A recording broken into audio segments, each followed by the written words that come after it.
Welcome to the deep dive. We take these big ideas, bestsellers, philosophies, and really try to figure out how people actually live them day to day. And today we're really diving into a classic, a source that's, well, it's been shaping personal development for decades. Deepak Chopra's The 7 Spiritual Laws of Success. Yeah, a foundational text. And our mission today is pretty specific, isn't it? We're not just going to summarize the laws. That's been done. Right. We want to explore that gap, between the theory, happiness, health, abundance, all that, and the actual practice. How do you do this stuff in real life? Exactly. And we're looking at a specific group, this community called Trails to Empowerment, or TTE. They apparently use these laws of nature as their core operating manual. Their blueprint, you said. Yeah. And Chopra himself, we should give some context. He's an MD, a huge name in integrative medicine, personal transformation. World-renowned, absolutely. Founder of the Chopra Foundation, Chopra Global. Yeah. Time magazine even called him one of the top 100 heroes and icons of the century. So there's real weight behind these ideas. And he's even using AI now, digitaldeepak.ai, to spread this wisdom. So it's timeless stuff, but he's using modern tools. And the core idea really is a challenge. It says success isn't about hustle and struggle, not in the way we usually think. It's about understanding who we really are. Our true nature. Yes. And living in sync with the universe's natural laws. The book just breaks it down into 7 key lessons. It's a fundamental shift from that Western model of just pushing harder, right? Align yourself with nature, and the good stuff, meaning purpose, even material well-being, just flows. That's the promise. Effortless abundance, almost. Okay, let's get into that shift. How does it work on the ground? Let's use this TTE community as our lens, starting with law number 1, the law of pure potentiality. Right. This one's foundational. It says our deepest self, our essence, is pure consciousness. It's the source of everything, where literally anything is possible. Okay, pure potentiality. But the book contrasts this with something called object referral. Yes, and that's where most of us live, apparently. Object referral is when you're always looking outside yourself for validation. Like needing approval, or trying to control things, basing your sense of self on what others think or what you own. Exactly. You define yourself by external factors, and that, Chopra argues, really limits your potential. So the alternative is self-referral. Correct. Self-referral means your reference point is internal. Your own spirit, your consciousness. You know your worth isn't tied to external things. So you don't fear challenges as much, because your core sense of self isn't threatened. Precisely. You see yourself as equal to any challenge because your potential isn't limited by circumstances. It's inherent. Okay, that sounds aspirational. How does a community like TTE actually practice that? When things get tough money issues, disagreements, doesn't the ego just scream for control for that external validation? It seems they actively cultivate it by connecting with nature. They spend a lot of time outdoors, observing. Nature, they say, models this law constantly. It always finds a way. So it's not just an abstract idea for them. They see it. Yeah, like watching mountain goats on sheer cliffs, or how water just weaves its path down a mountain. That persistence, that inherent potential finding expression, that becomes their reference point. Their motto is even, we do the impossible every day, drawing inspiration directly from nature. So they ground this big spiritual concept in tangible, observable reality.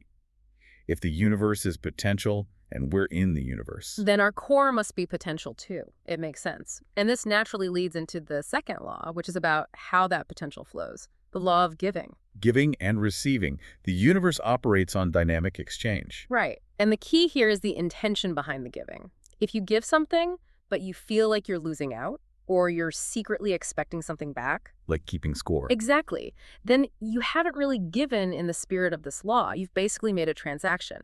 True giving, according to Chopra, should generate happiness for both the giver and the receiver. That's interesting. It implies that the best way to get what you want is to help others get what they want, because it keeps that universal flow going. Hoarding, whether it's resources, knowledge, affection, it constricts that flow. So for the TTE community, how does this manifest? The source mentions they share pretty much everything: knowledge, experiences, food, living spaces. That sounds intense. Yeah. How do they manage boundaries? Well, they seem to redefine boundaries. They see the community and their environment as one interconnected system that supports them. So giving back isn't optional generosity, it's maintenance. Kind of. To receive the benefits, connections, support, opportunities they have to give back through appreciation, commitment, taking care of the environment. It's reciprocal by definition. The health of the whole is their individual well-being. That really reframes it. It's not just being nice, it's ecological thinking applied to community. Uh. And this flows straight into Law 3, karma, cause and effect. Yes, the classic, you reap what you sow. But Chopra takes it deeper than just reward and punishment. It's about energy. Every action creates a force of energy that returns to us in kind. So the emphasis isn't just on the consequence, but on the choice itself. Precisely. He talks about conscious choice-making, trying to make choices that bring fulfillment and happiness not just to you, but to everyone affected by the choice. That sounds hard. How do you know in the moment what the right choice is? He offers a fascinating guide. Listen to your body. Feelings of comfort or discomfort around a choice can signal whether it aligns with this principle, like an internal compass. A physical gut check. Okay. Okay. And what about when you mess up? Because we all do. Does bad karma just stick? No, that's the hopeful part. Negative karma isn't destiny. You can transform it. First, by learning the lesson from the mistake, and second, crucially, by sharing that lesson. Ah, so making mistakes is okay, even encouraged in TTE. It seems so, provided the learning is extracted and shared. If someone makes a choice that has negative consequences for the group or the land. The focus isn't blame. Right. It's about understanding what went wrong, what the lesson is, and how that knowledge can help everyone else avoid the same pitfall. The mistake becomes a communal asset. Bad karma transformed into collective wisdom. That's a powerful way to handle failure. Okay, moving on to Law 4. This one often trips people up, the law of least effort.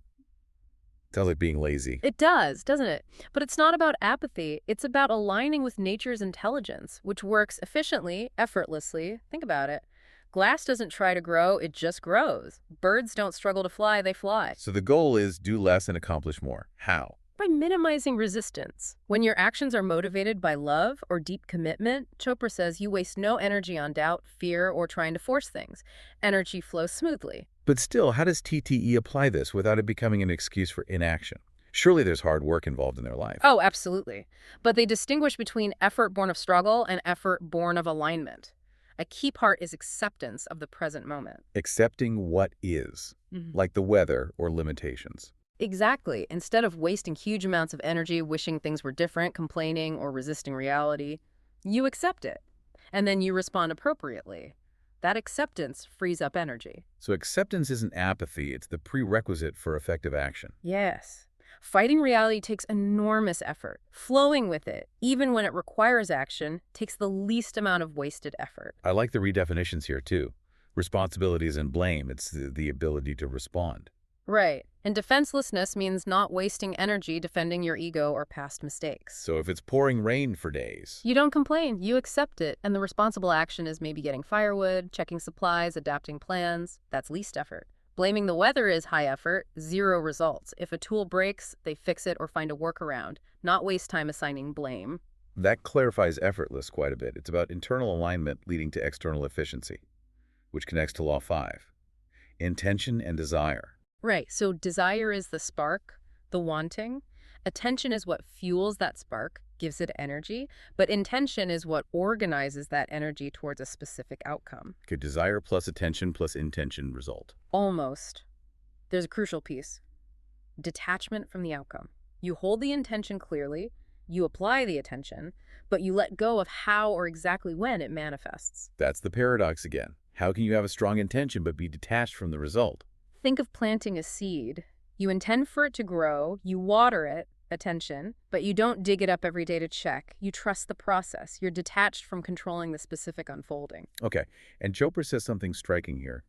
90% of obstacles are self-created, imaginary. Yeah, products of our own fears and the limiting beliefs. Only 10% are real, and even those, he says, can be turned into opportunities if you maintain that focused, single-pointed intention without getting bogged down by attachment. So TTE focuses on the intention's energy, sees obstacles as, what, feedback, challenges to navigate. Pretty much, not as reasons to quit. And they practice patience. An idea might surface, a desire, but they understand it might need to wait for the right conditions, the right season, the right resources, community readiness before it can manifest with that least effort. Timing is key, which brings us perfectly to law number 6, the law of detachment itself. You can't really have intention without it. Exactly. To gain anything, Chopra says, you have to relinquish your attachment to it. Keep the intention, lose the desperate need for one specific outcome. Why? Because attachment is based on fear. Fear of loss, fear of failure. Yes, it comes from insecurity, from identifying with external things. If you need that specific job or that amount of money to feel okay, you're attached. Detachment frees you from that fear. But again, the practice. How do you strive for something, Law 5, while being okay if it doesn't happen exactly as planned, Law 6? It's about being committed to the journey and the intention, but flexible about the destination's exact appearance. Chasing symbols the car, the title often leads to anxiety because the symbol itself is empty. Detachment allows for surprise, for adventure, for better outcomes than you might have imagined. And living close to nature, like TTE does, must constantly reinforce this. Nature is inherently unpredictable. Absolutely. Weather changes, wildlife moves, plans have to adapt constantly. They have to be comfortable with uncertainty. Attachment to a fixed plan, a single water source, a specific route that's dangerous in their context. They know that flexibility, detachment, is essential for survival and growth. Uncertainty forces evolution. Powerful. Okay, that leads us to the final law, the culmination. Law number 7, the law of Dharma. Purpose in life. Yes, this is where it all comes together. Dharma means discovering your unique talents and figuring out how to use them in service to others, to humanity. So it's about finding your special gift. Your unique expression, yes, and then asking not, what can I get, but how can I contribute with this gift? It's a shift from ego needs to service. And the litmus test he gives is profound. If you had all the money and time in the world, would you still be doing what you're doing? If the answer is yes, you're likely living your Dharma. You're aligned with your purpose. So for the TTE community, this isn't just a job, it's embodying their purpose. It seems that way. They identify their interests, develop skills, could be anything from teaching to building to tracking wildlife, find their niche within the community, share that expertise, and contribute to the larger goal, like conservation. It creates this continuous cycle of growth, meaning, and contribution. It really paints a picture of these laws not as separate ideas, but as a deeply interconnected system. And seeing it applied in a place like TTE shows it's not just, nice philosophy, it's a practical, demanding framework. It takes real work to live this way, to achieve that effortless alignment. They demonstrate that these laws aren't suggestions. They're principles that, when lived consistently, enable resilience and collective success. It really underscores that harmony isn't passive. It requires conscious effort and alignment. That's the synthesis, really. The 7 laws offer a pathway to integrate your personal goals with the inherent intelligence of the natural world, leading to success that feels meaningful and sustainable. So, for you listening, if you feel like you're constantly struggling towards a goal, maybe pushing against the current, could it be that you're resisting one of these natural laws? Fighting the flow, hoarding instead of giving, attached to one specific outcome. The TTE example suggests these laws work together. So perhaps instead of just trying to fix one aspect, think about this. What single foundational commitment could you make this week that might ripple through the other laws?